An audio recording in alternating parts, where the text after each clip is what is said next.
এটা ডাঙৰ খবৰ দিব বিচাৰিছো বিজেপিত যোগদান কৰা সুস্মিতা দেৱলৈ বিজেপিৰ উপহাৰ বংগৰ ৰাজ্যসভাৰ প্ৰাৰ্থী হিচাপে সুস্মিতাৰ নাম বিজেপিয়ে ঘোষণা কৰিছে বিজেপিৰ যি তালিকা সেই তালিকাত সুস্মিতা দেৱৰ নাম সোমাই পৰিছে কালি বিজেপিত যোগদান কৰিছিল টিএমসি ত্যাগ কৰি টিএমসি নেতৃগৰাকীয়ে বিজেপিত যোগদান কৰিছিল আৰু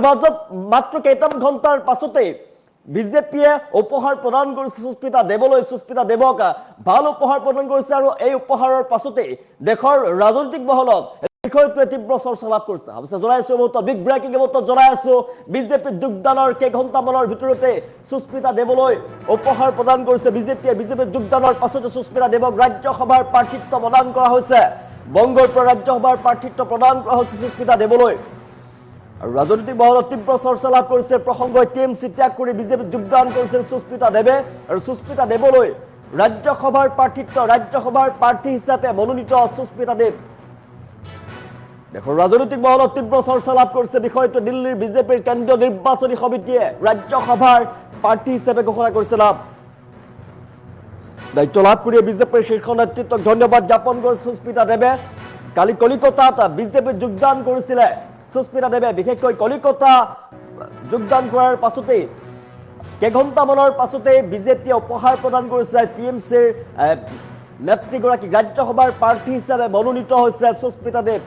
দিল্লীৰ বিজেপি কেন্দ্ৰীয় নিৰ্বাচনী সমিতিয়ে ৰাজ্যসভাৰ প্ৰাৰ্থী হিচাপে নাম ঘোষণা কৰিছে সুস্মিতা দেৱৰ আৰু দেশৰ ৰাজনৈতিক মহলত তীব্ৰ চৰ্চা লাভ কৰিছে বিষয়টোৱে কেইঘণ্টামানৰ ভিতৰতে বিজেপিয়ে উপহাৰ প্ৰদান কৰিছে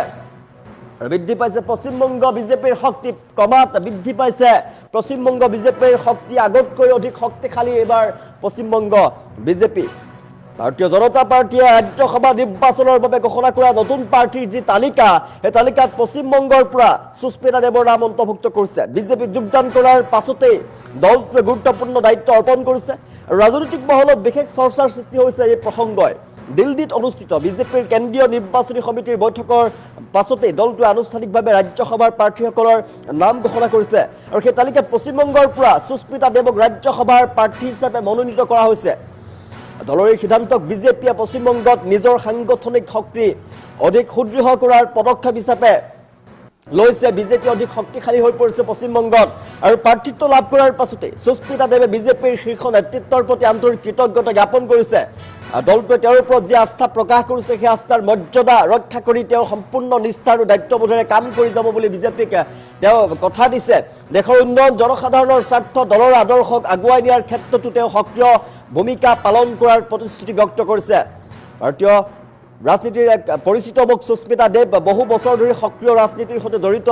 আৰু সুস্মিতা দেৱে লোকসভাৰ সাংসদ হিচাপে দায়িত্ব পালন কৰিছিল পূৰ্বতে পৰৱৰ্তী সময়ত তেওঁৰ অন্য ৰাজনৈতিক দলৰ সৈতে জড়িত আছিল টিএমচিৰ সৈতে জড়িত আছিল যদিও শেহতীয়াকৈ বিজেপিত যোগদান কৰিছে আৰু যোগদানৰ কম সময়ৰ ভিতৰতে মাজত মাত্ৰ কেইটামান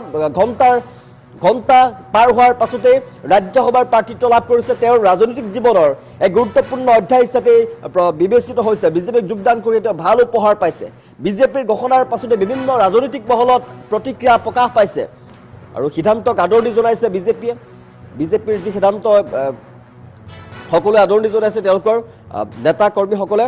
আৰু বিৰোধী শিবিৰৰ মাজতো প্ৰতিক্ৰিয়া দেখিবলৈ পোৱা গৈছে আগন্তুক ৰাজ্যসভা নিৰ্বাচনত সুস্মিতা দেৱৰ প্ৰাৰ্থিত্ব পশ্চিমবংগৰ ৰাজনীতিত এক উল্লেখযোগ্য বিষয় হিচাপে পৰিগণিত হ'ব আমি জনাইছো বিজেপি যোগদানৰ কেইঘণ্টামানৰ ভিতৰতে সুস্মিতা দেৱলৈ বিজেপিয়ে উপহাৰ প্ৰদান কৰিছে আৰু সুস্মিতা দেৱক বংগৰ পৰা ৰাজ্যসভাৰ প্ৰাৰ্থিত্ব প্ৰদান কৰা হৈছে পশ্চিমবংগৰ বিজেপিক অধিক শক্তিশালী কৰাৰ বাবে লৈ অনা হৈছে সুস্মিতা দেৱক আৰু সুস্মিতা দেৱে টিএমচি ত্যাগ কৰি যোগদান কৰিছে টিএমচি নেতৃগৰাকী পূৰ্বৰ যি টিএমচি নেত্ৰী সেই নেতৃগৰাকীয়ে যোগদান কৰিছে বিজেপিত আৰু বিজেপি যোগদান কৰাৰ পিছতে অধিক শক্তিশালী হৈ পৰিছে এতিয়া বিজেপি পশ্চিমবংগ বিজেপিক অধিক শক্তিশালী কৰাৰ বাবে সুস্মিতা দেৱক লৈ অনা হৈছে বিগত সময়ত দীৰ্ঘদিন ধৰি তেওঁ কেৱল ৰাজনৈতিক দলত আছিলে বহুকেইটা ৰাজনৈতিক দলত তেওঁ আছিলে আৰু অৱশেষত তেওঁ বিজেপিত যোগদান কৰিছে বিজেপিত যোগদান কৰাৰ পাছতে কিন্তু গধুৰ দায়িত্ব লাভ কৰিছে ভাল দায়িত্ব পাইছে বিজেপিৰ ফালৰ পৰা উপহাৰ প্ৰদান কৰা হৈছে সুস্মিতা দেৱলৈ বিজেপি যোগদানৰ পাছতে সুস্মিতা দেৱক ৰাজ্যসভাৰ প্ৰাৰ্থিত্ব প্ৰদান কৰা হৈছে আৰু বংগৰ পৰা ৰাজ্যসভাৰ প্ৰাৰ্থিত্ব প্ৰদান কৰা হৈছে সুস্মিতা দেৱলৈ টিএমচি ত্যাগ কৰি বিজেপিত যোগদান কৰিছিল সুস্মিতাই আৰু ৰাজ্যসভাৰ প্ৰাৰ্থী হিচাপে মনোনীত কৰিছে দিল্লীৰ বিজেপিৰ কেন্দ্ৰীয় নিৰ্বাচনী সমিতি যি আছে সেই সমিতিয়ে ৰাজ্যসভাৰ প্ৰাৰ্থী হিচাপে তেওঁৰ নাম ঘোষণা কৰিছে আৰু তেওঁ ইয়াৰ পাছতে কৃতজ্ঞতা জ্ঞাপন কৰিছে বিজেপিলৈ প্ৰাৰ্থিত্ব লাভ কৰাৰ পাছতে সুস্মিতা দেৱে বিজেপিৰ শীৰ্ষ নেতৃত্বৰ প্ৰতি আন্তৰিক কৃতজ্ঞতা জ্ঞাপন কৰিছে নিৰ্বাচনৰ যি সমিতি দিল্লীত অনুষ্ঠিত বিজেপিৰ কেন্দ্ৰীয় নিৰ্বাচনী সমিতিৰ বৈঠক আছিলে আৰু বৈঠকৰ পাছতে দলটো আনুষ্ঠানিকভাৱে ৰাজ্যসভাৰ প্ৰাৰ্থীসকলৰ নাম ঘোষণা কৰে এই তালিকাত পশ্চিমবংগৰ পৰা সুস্মিতা দেৱক ৰাজ্যসভাৰ প্ৰাৰ্থী হিচাপে মনোনীত কৰা হৈছে দলৰ এই সিদ্ধান্তক বিজেপিয়ে পশ্চিমবংগত নিজৰ সাংগঠনিক শক্তি অধিক সুদৃঢ় কৰাৰ পদক্ষেপ হিচাপে তেওঁলোকে লৈছে পশ্চিমবংগ বিজেপিক অধিক শক্তিশালী কৰিব বিজেপিৰ এই পদক্ষেপে বিজেপিত যোগদানৰ পাছতে সুস্মিতা দেৱে ধন্যবাদ জ্ঞাপন কৰিছে সকলোলৈকে বিজেপিক কৃতজ্ঞতা জ্ঞাপন কৰিছে বিজেপিত এই গুৰুত্বপূৰ্ণ গধুৰ দায়িত্ব প্ৰদান কৰাৰ বাবে গধুৰ উপহাৰ প্ৰদান কৰাৰ বাবে সুস্মিতা দেৱে কৃতজ্ঞতা জ্ঞাপন কৰিছে বিজেপি দললৈ